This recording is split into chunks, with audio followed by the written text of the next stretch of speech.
Aujourd'hui c'est spécial Gryffondor. On fait une recette, une tarte butternut, chou, échalote. C'est vegan. Je sais pas du tout où est Coco. Et il va pas tarder, vous inquiétez pas. On attend Coco mais on va commencer sans lui. Wingardium Leviosa.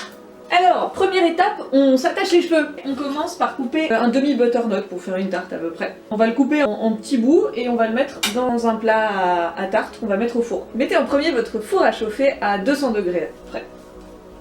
Gryffondor, j'aime bien, mais chaud.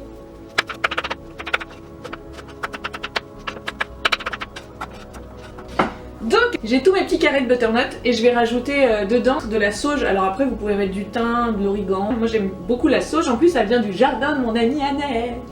Donc je mets de la sauge, un peu d'huile d'olive et je vais écraser 2, 3, 4, 5, 12 gousses d'ail parce que j'aime bien l'ail. J'ai de la sauge séchée, j'écrase un peu comme ça fait un petit bout. Un peu de poivre, un peu de sel. Vous avez passé un truc là? J'ai vu passer quelque chose bizarre. Et je mets 1, 2, 3, 4 gousses d'ail. Voilà. Et au four pendant 20 à 30 minutes. Après il suffit que vous piquiez les butternuts pour vérifier si elles sont bien cuites. Alors pendant que les butternuts cuisent, on s'occupe de... Mais c'est Coco. C'est Coco sur un balai. On continue. On a des feuilles de chou et j'enlève le cœur et je mets les feuilles de chou dans mon autocuiseur pour qu'elles précuisent un peu à la vapeur pendant genre 10 minutes. Mais Coco, au lieu d'être sur un balai, tu veux pas venir m'aider là? Pendant que le chou cuit et juste avant de s'occuper de la pâte à tarte, on va mettre des échalotes dans une poêle avec de l'huile d'olive qu'on va couper autant que vous voulez. Tout à l'heure, hein?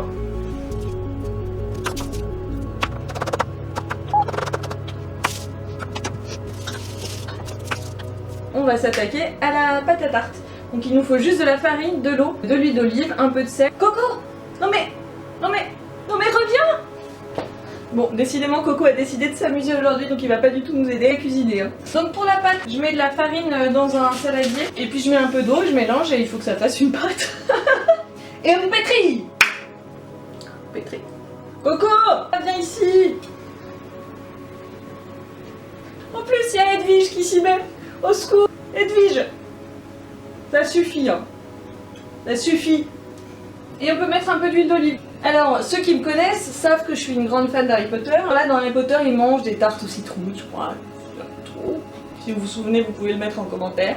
Voilà, et du coup, ma pâte, je l'assaisonne aussi un peu. Je mets un peu de sel, un peu de poivre. Alors, vous n'avez pas vu ce que je viens de faire. Je viens de verser la moitié du pot de poivre. Ce sera une pâte au poivre.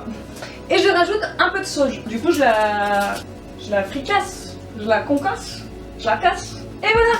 J'ai ma pâte toute prête. Je vais la mettre un peu au frigo le temps que je finisse les échalotes, que le butternut finisse de cuire.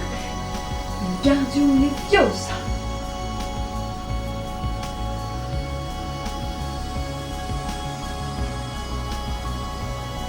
Venons-en à nos petites échalotes. Pour que ça fasse un confit joli, on met un peu d'eau, toujours avec une chope de bière.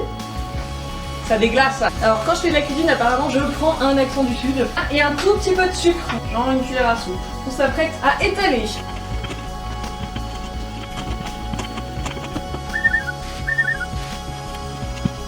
Alors, je prends mon plat à tarte. Là j'ai mis un papier sulfurisé et je vais mettre ma pâte. Regardez comme elle est belle. Ça y est, c'est la fin. On va faire le montage. Du coup, je commence par les feuilles de chou que je mets juste à même la pâte. Eso. Je vais rajouter les butternuts dessus. Et on rajoute à la fin notre compoté de Charlotte. La dernière chose avant de mettre au four, on rabat sur tout ce qu'on a fait. On va couper la feuille, je mets un peu d'huile d'olive sur la pâte. Et on met ça au four, 20 minutes, 30 minutes, après c'est à l'œil. Moi je fais beaucoup la cuisine à l'œil. Hein? Voilà tout le monde, c'était spécial Harry Potter aujourd'hui. N'oubliez pas de vous abonner, de mettre des pouces vers le haut et puis on se retrouve bientôt pour des nouvelles recettes avec Coco et Edwige.